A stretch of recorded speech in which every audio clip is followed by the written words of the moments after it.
Breaking news చూస్తున్నాం. ED తెలంగాణలో operation Monte కార్లో చేపట్టడం సంచలనంగా మారింది. లగ్జరీ కార్లు కొని ట్యాక్స్ ఎక్కొట్టిన వాళ్లపై ఈడీ స్పెషల్ ఫోకస్ పెట్టింది. 2021 ఆపరేషన్ మాంటే కార్లో మొదలు కాగా కోట్ల విలువ చేసే కార్లను దిగుమతి చేసుకున్న వాళ్లపై నజర్ పెట్టింది. ఇక కొంతమంది బినామీ పేర్లతో కార్లు కొనుగోలు చేసి భారీగా ట్యాక్స్ ఎగవేతకు పాల్పడినట్టు ఈడీ గుర్తించింది. అలాంటి వారిని తాజాగా మరోసారి గుర్తించి ఈడీ నోటీసులు ఇచ్చింది. చీకోటి ప్రవీణ్, మొసిన్, నజీర్లకు ఈడీ నోటీసులు జారీ చేసింది.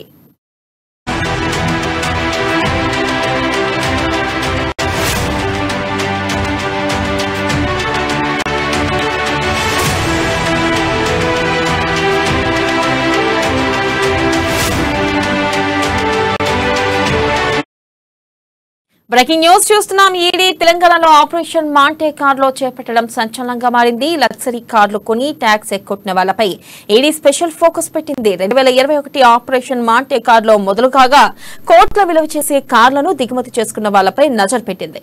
కొంతమంది బినామీ పేర్లతో కార్లు కొనుగోలు చేసి భారీగా ట్యాక్స్ ఎగవేతకు పాల్పడినట్లు ఈడీ గుర్తించింది. అలాంటి వారిని తాజాగా మరోసారి గుర్తించి ఈడీ నోటీసులు ఇచ్చింది. చికోటి ప్రవీణ్, మొసిన్, నజీర్లకు ఈడీ నోటీసులు జారీ చేసింది.